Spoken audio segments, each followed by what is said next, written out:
Moi moi! Tänään me keskustellaan tästä takana näkyvästä Alfa Romeo Mito QV:stä, joka on vuosimallia 2011. Ja me keskustellaan myöskin yleisesti autovalinnoista ja Alfa Romeoista. Alfa Romeo on mulle aiemminkin jo tuttu merkki. Mun ensimmäinen Alfa Romeo oli noin 15 vuotta sitten oleva 156 Alfa 2-litrasella moottorilla. Se ei ollut sinänsä mikään hyvä kokemus ja silti mä hankin näitä vielä myöhemmin lisääkin. Sen auton ajettavuus oli erinomainen, mutta se kyseinen yksilö oli aivan järjettömän huono. Ja siinä oli sellaisia vikoja, muun muassa pohjan ruosteviat, jotka oli kerta kaikkiaan sellaisia, että sen hintaiseen autoon niitä ei olisi kannattanut lähteä korjaamaan. Se myytiin viallisena eteenpäin. Siinä kohtaa, kun siitä laukesi vesipumppu.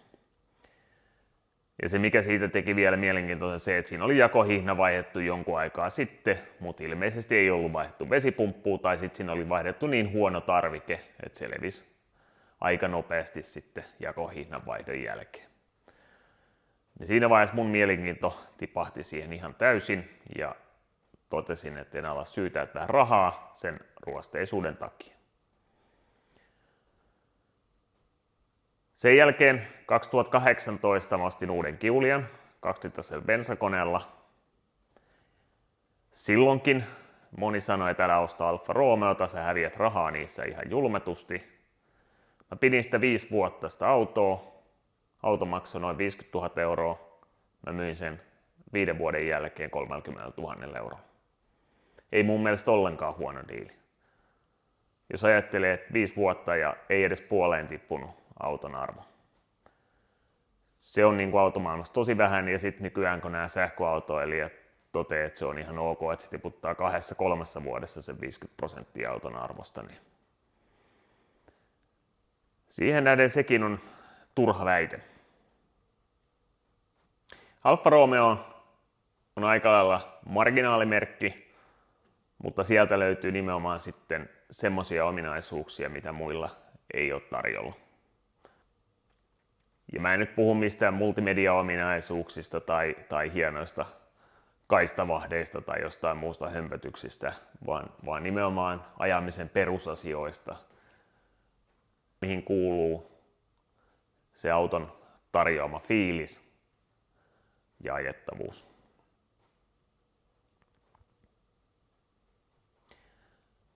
Näitä on monilla muillakin marginaalimerkeillä tarjolla. Niitä on halvempia ja kalliimpia, mutta niissä tietoisesti ottaa siinä kohtaa myöskin sen marginaalimerkin riskin. Silloin kun ostaa Alfa Romeon, niin Alfa Romeohan ostetaan ei järjellä, vaan intohimolla. Se yleensä mun mielestä kertoo henkilöstä myöskin, että sillä on intohimoa autoiluun.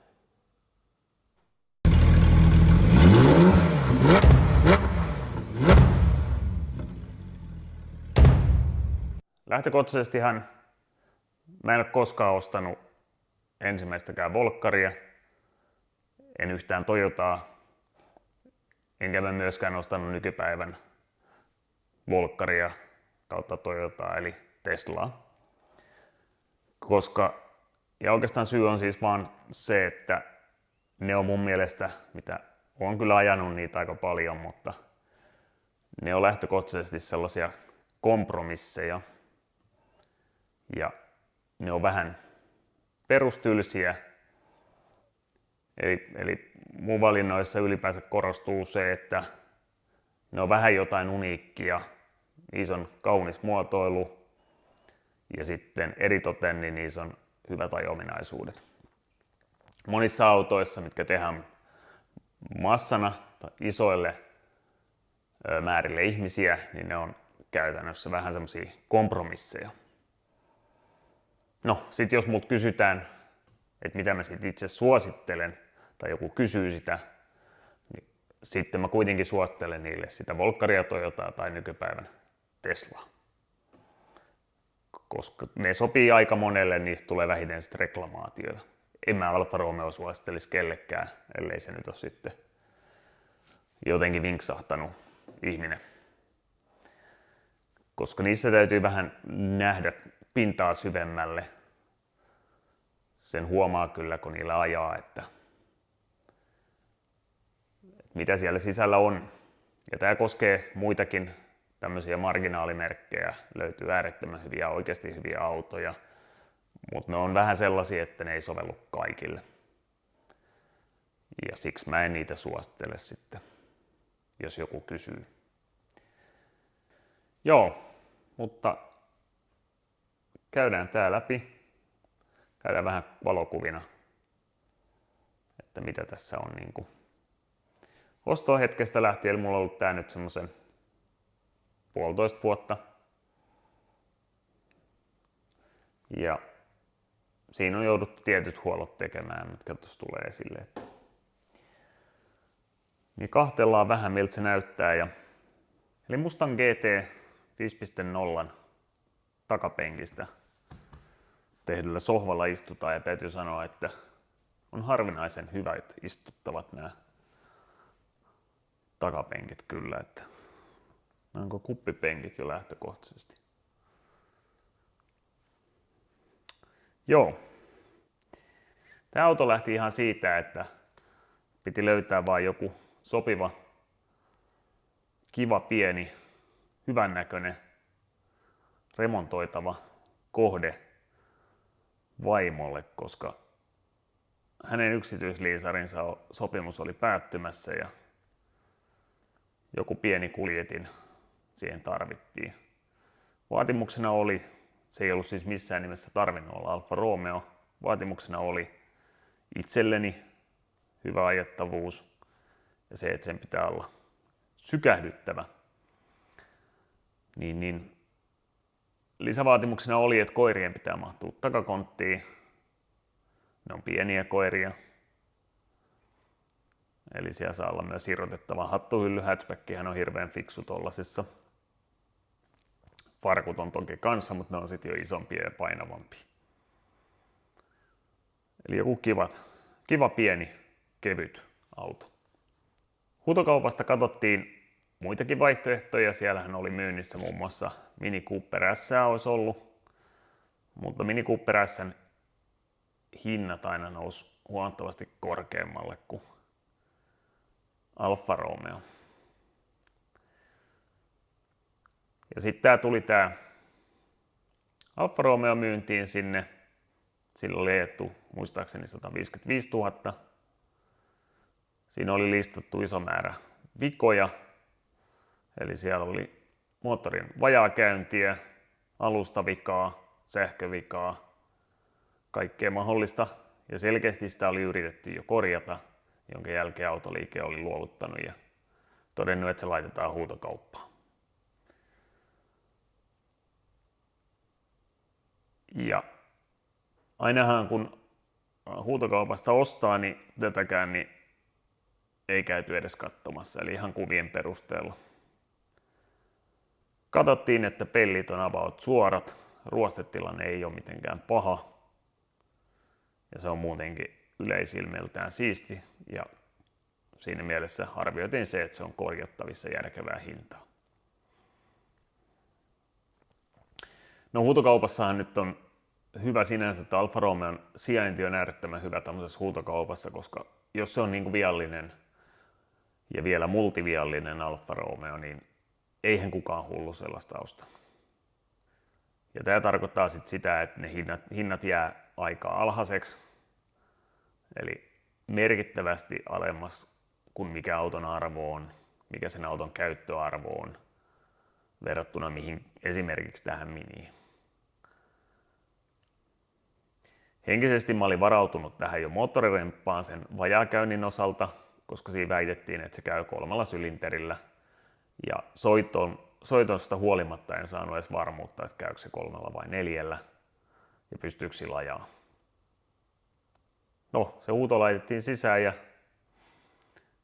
ja täytyy sanoa, että se hinta mihin se jäi, niin se oli aika paljon alle sen, mitä oltaisiin oltu valmiit maksamaan siitä. Eli muut luovutti. No auton hakuhan nyt meni niin, että itse olin töissä silloin ja vaimo sitten lähti hakemaan autoa. Auto oli Lahdessa ja ei ollut todellakaan varmuutta siitä, että pystyykö sillä ajaa. Mutta myyjä väitti, että se oli ajettu Hämeenlinnasta Lahteen mahdollisesti vajaakäyntisenä, niin ajateltiin, että no, yritetään se ajaa ja katsotaan sitten perusjutut siellä paikan päällä, vaimo katsoo ja soittaa sitten, jos tulee ongelmia, niin mä tuun hinaamaan. No, se keikka päättyi sinänsä hyvin, eli vaimo tarkisti öljyt sieltä ja autokulma kävi ihan ok. Mä sanoin, että aja tänne näin ja hän ajoi sen. Ja vikatilassahan auto oli koko matkan. Juuri niin kuin myynti-ilmoituksessa oli sanottukin, mutta se ei estänyt sen ajamista pikkuteitä. Ja se tuli kivasti perille. Sitten jos pohditaan näitä marginaalimerkkejä, muun muassa Alfa Romeo tässä, niin mikä niissä suomalaisia pelottaa on se, että niillä on ainakin yleisesti sellainen maine, että ne hajoaa ja niiden huoltaminen on kallista ja ne on epäluotettavia, niissä on sähkövikoja. Siinä on niin kuin monille ihan riittävästi syytä, että miksi ei osta niitä.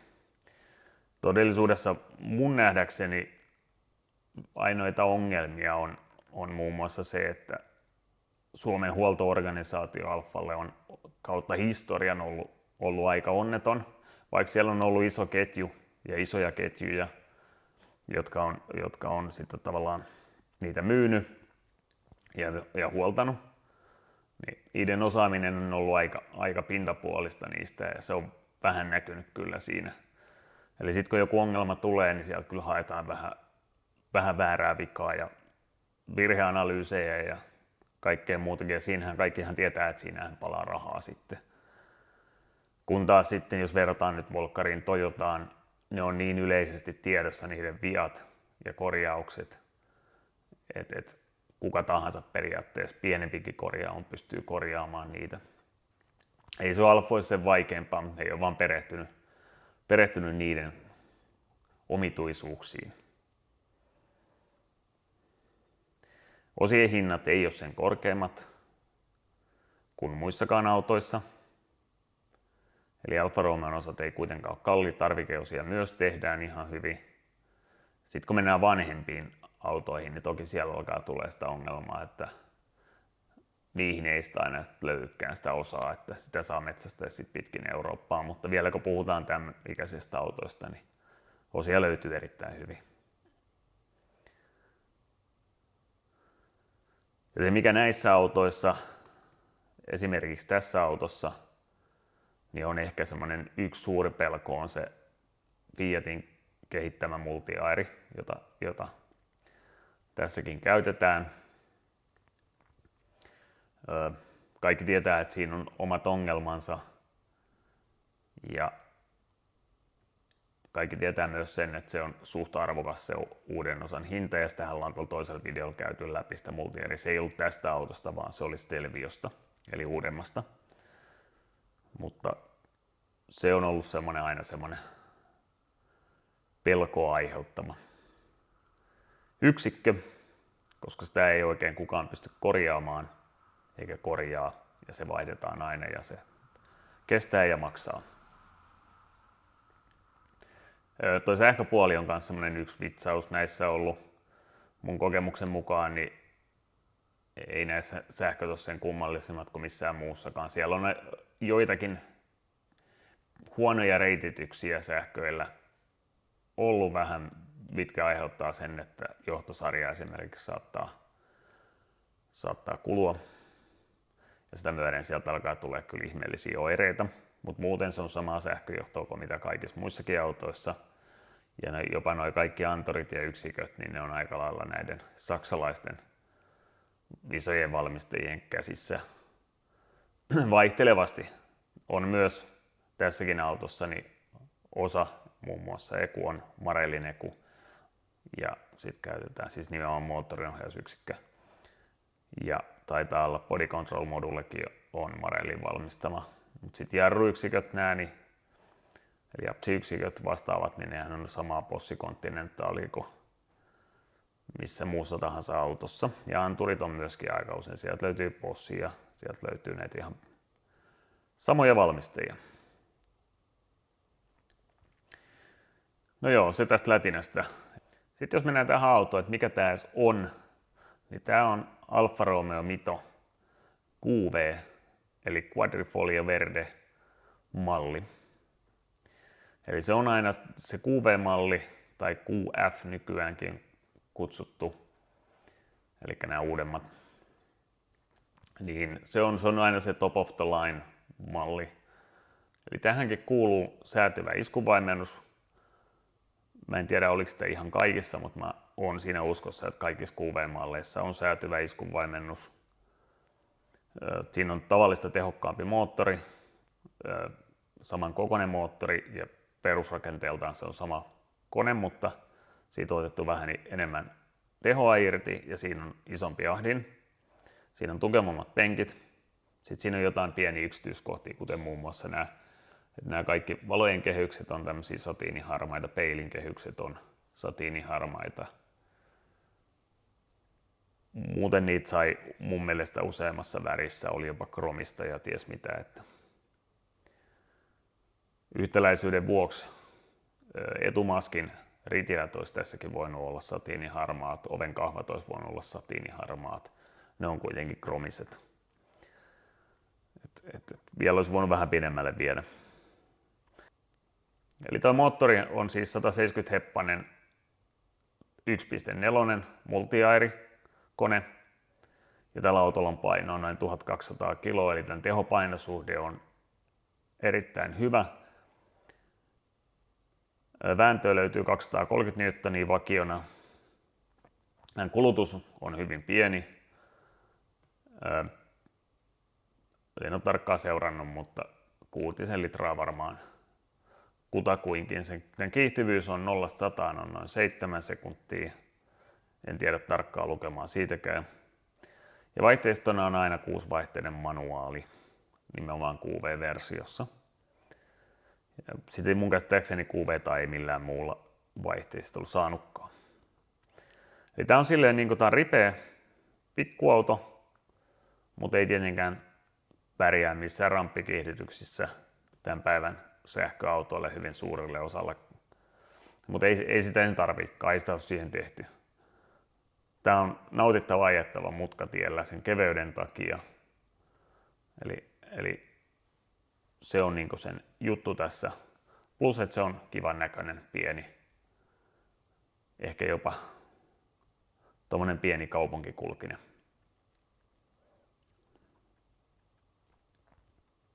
Eli tämän ostosta on tosiaan kulunut nyt jo 1,5 vuotta, niin aletaan käymään noita kuvia tuossa läpi, että mitä sen oston jälkeen on tapahtunut. Sitä ennen otetaan tuosta QV:n mallihistoriasta,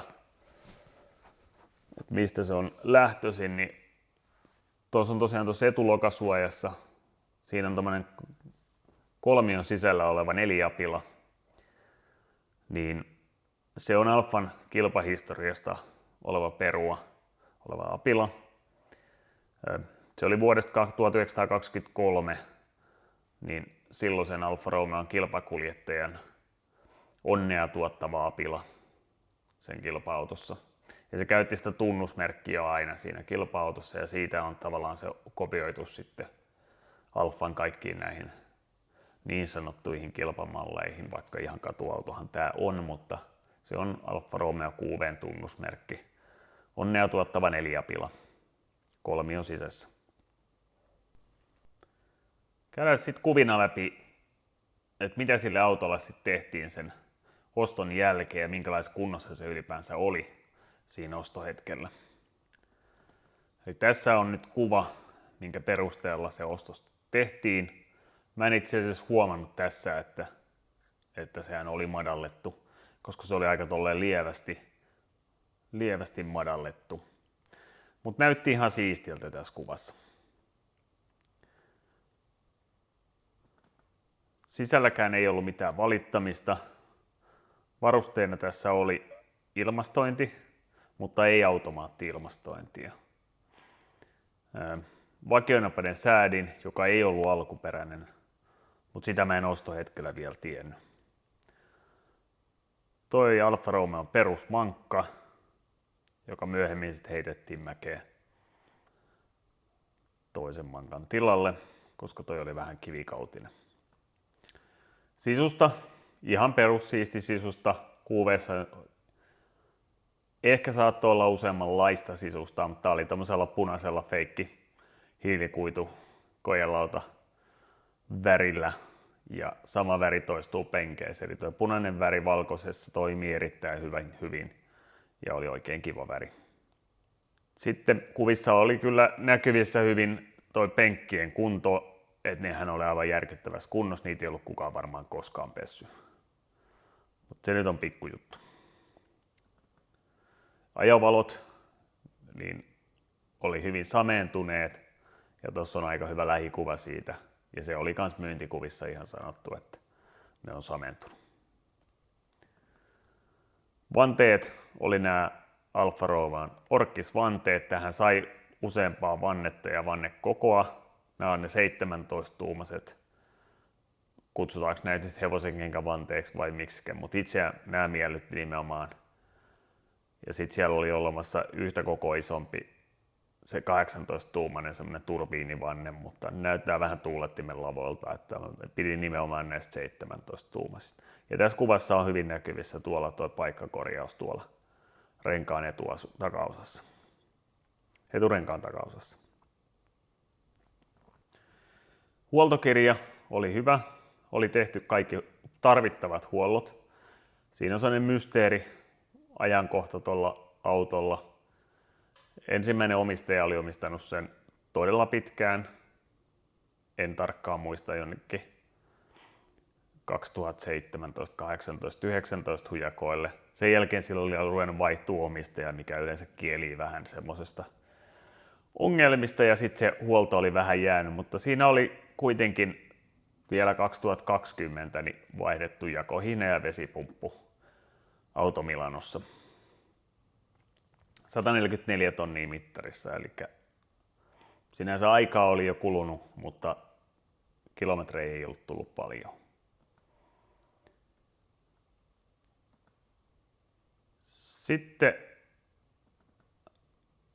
auto tosiaan tuli kotiin ja sitten ruvettiin vähän käymään läpi, että mitä siinä on. Tämähän on se kaikkein mielenkiintoisen vaihto, tutkii sitä sen auton historiaa ja kaikkea, mitä sille on tapahtunut. Siellä oli pari mysteerilappua. Ehkä merkittävin tämä ihan merkkihuollossa tehty pikadiagnoosi 9.9.21. Tässä oli oikeastaan merkittävää se, että tämä oli päätynyt huoltoon sen takia, että moottorin vikavalo palaa. Ja diagnoosi oli se, että ykkössylinterissä ei olisi paineita ja ohivuotoa olisi lähestulkoon 100%. Eli puristustesti on tehty. Ja myöskin ohivuotomittaus, niin sen mukaan on jotenkin päätelty niin, että se puhaltaisi öljypohjaa läpi paineet. Mutta mikä tästä teki hassun, niin yhtäkään kuittia korjauksesta ei löytynyt tämän jälkeen. Ja kuitenkin lähestulkoon heti tämän perään, olisiko ollut noin 2 kuukautta, niin tässä on vaihdettu jäädytin, koska se jäädytin vuosi. Eli tämä jäi niin mysteeriksi, tehtiinkö tuolle vialle mitään. Nuo kyseiset koodit, mitkä siinä on tullut, niin ne syttyy myöskin silloin, kun multiairi ei pysty toimimaan oikein. Ja tässä on semmoinen pieni epäilys, että tässä ei varsinaisesti ollut mitään vikaa diagnoosista huolimatta, vaan siellä on ollut liian vähän öljyä siellä koneessa.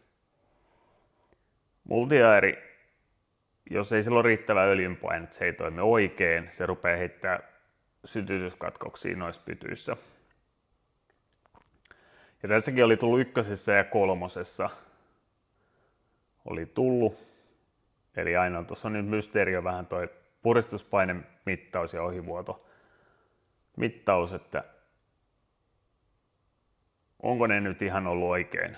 Mutta aivan sama, seuraavat huollot oli heti perään, ihan normihuolto ja asiasta ei enää puhuttu yhtään mitään, että moottorissa olisi ollut jotain vikaa, koska käytännössä toi olisi varmaan tehty vaihtomoottorilla toi korjaus. Ja sellaista ei kuitenkaan ollut tehty. Ja kun mä tän sain, niin sama juttu mukamas kävi 3 ja kävi huonosti. Eli jälleen mennään siihen multiair-vikaan. Eli tämän takia mä olin varautunut tekemään tälle autolle joko koneremontin tai multiairin vaihdon. Mutta mitään vikaa ei ilmennyt. Mulla on edelleen epäilys, että niitä öljyjä ei ole katsottu vaan riittävän huolella. Koska jonkun verranhan nämä vie öljyä, niin sitä joutuu lisäämään ja siinä oli ne viimeiset öljyvaihdot oli vähän niin ja näin. Mutta toi nyt jäi mysteeriksi tähän päivään mennessä. Mutta autolla on nyt ajettu 20 000. Ei mitään ongelmaa. Sitten oli tämmöisiä jotain pikkuvikoja. Toi ensimmäisenä kun avasin konepellin, niin toi kahvahan jäi käteen. Se murtuu niistä kaikista. Toi on sama kahva kuin Grande Puntossa, joten sellainen korvaaja löytyi hyvin nopeasti. Sitten niihin vikakoodeihin, mitä siellä oli. Tähän moottorinohjaukseen mä en kiinnittänyt sen enempää huomiota tässä kohtaa.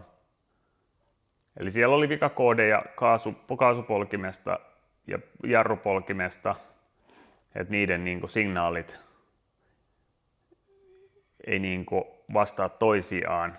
Mä en tässä kiinnittänyt siis mitään huomiota siinä kohtaa tähän. Se lähti nollaamalla se vika, mutta palaan tuohon myöhemmin. Se rupesi tosiaan toistumaan, niin kuin näillä on sitten tapana ja se on hyvin mahdollista. Tämä nyt sinänsä ei aiheuttanut mitään, mutta tässä on myös mahdollisuus se, että tämä kyseinen vika on ollut silloin päällä, kun se on mukamas käynyt 3 ja se ei ole käynyt kunnolla. Kyllä se kävi kunnolla, mutta toi kaasupolkimen vika tai asentotunnistimen vika, niin se vetää sen semmoisen ns-limppin moodiin, että se ei vastaa oikein kaasuun kunnolla. Ja se ei aina kierrättää sitä kunnolla. Se tuntuu ihan siltä, kun se kävisi huonosti, mutta kyse on vaan siitä, että kaasupolin antaa signaalia, mitä sattuu, niin se moottori ei ihan oikein tiedä, mitä se tekisi, ja se lyö sen limppiin. Sitten niistä alustavioista, mitä oli mainittu, niin myynti-ilmoituksessakin, niin siellä oli 2 vikakoodia.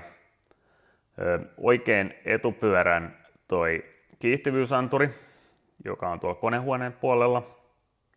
Ja sen lisäksi oli vasemman iskuvaimentimen venttiilin virtapiiri ei ole niin kuin ok. No tästähän mä ajattelin heti, että se on ilman muuta varmaan sitten iskarit vaihtoon ja ne adaptiiviset iskarit vaihtoon ja ongelma on sillä selvä. Sen lisäksi tässä oli sitten ulkoisia vikoja. Toi oikea takavalo näytti kovasti siltä, kun joku olisi yrittänyt ruuvimeisselillä joko A murtautua takaluukkuun tai B, yrittänyt varastaa takavaloa, tiedä kumpaa oli tapahtunut, mutta siinä oli aika ikävät jäljet siinä takavalossa. Ja tuossa näkyy vielä jäljet ja tuolla näkyy tosiaan tommosia ruuvarin jälkiä tuolla alempana, että selkeästi jotain yritetty varmaan murtautua takakonttiin. No siihen äkkiä mä löysinkin sitten korvaavan osan. Näitä tämmöisiä on vaikea saada uutena, mutta Englannista löytyi Purkaamosta toinen takavalo.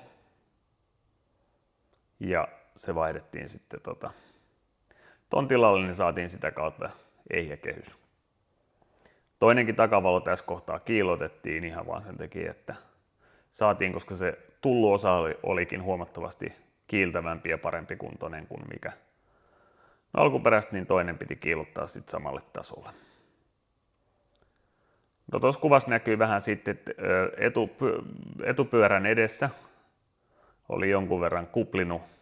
Siellä oli vähän ruostetta tuossa saumakohdassa, koska tuo puskuri, mikä tässä kuvassa on jo irti, niin se oli hinkannut sitä peltiä siitä saumasta sen verran, että se oli vähän lähtenyt ruoste. Mutta toi oli nopea ottaa tuosta kiinni ja maalata uudestaan.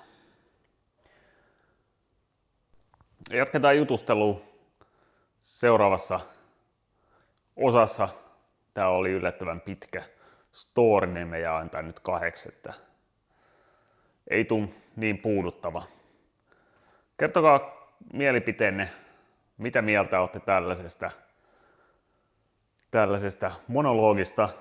Kommentoikaa tonne, sanokaa jotain. Onko tässä mitään järkeä tässä mun ajatusmaailmassa näiden autojen suhteen? Onko tässä mitään järkeä tässä videossa ylipäänsä? Ja jatketaan seuraavassa jaksossa tämän miton osalta. Kiitos, moro!